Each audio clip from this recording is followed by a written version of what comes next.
কিছুর সাথে খুব ভালো যায়।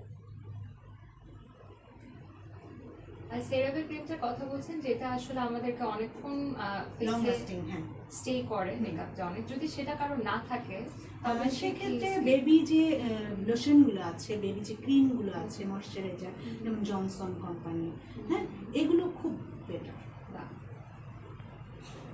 অনেক টিপস আপনারা পেয়ে যাচ্ছেন দর্শক। আমাদের মাঝে যে প্রতিযোগীগুলো আসে তারা তাদের বেস্ট টিপসগুলো আমাদের সাথে শেয়ার করার চেষ্টা করে।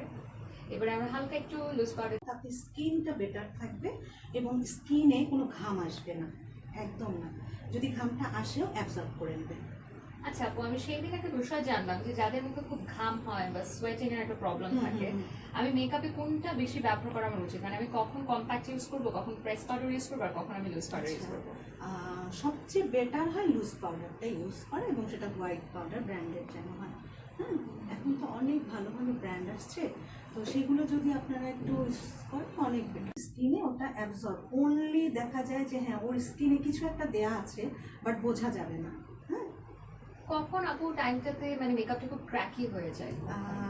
মিনিমাম 12 ঘন্টার কাছাকাছি যখন আমরা মেকআপটাকে রিটাচ না করি, তখনই আমাদের কেকি হয়ে যায় এবং ফেটে যায়।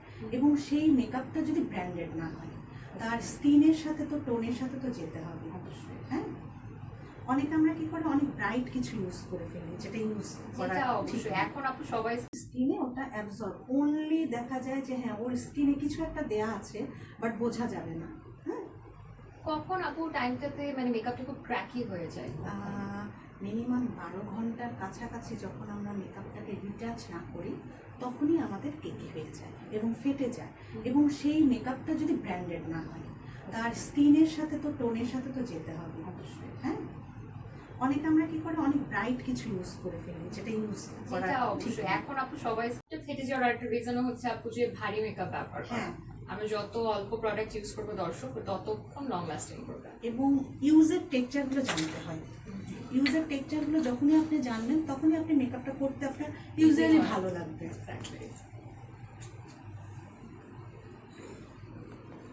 সেক্ষেত্রে আপু দীর্ঘদিন আপনার জীবনে আপনি কাটিয়ে দিলেন এই প্রফেশনে, সো এখন কেমন লাগছে বা সামনে খুব ভালো লাগে, খুব ভালো লাগে। আমি সাজাতে খুব পছন্দ করি। আচ্ছা আচ্ছা, ভবিষ্যতে কি ইচ্ছা আছে যে আরো পার্লার দেবার? আমার অলরেডি কথা হচ্ছে, থাইল্যান্ডে নিয়ে আমি যাচ্ছি, ওখানে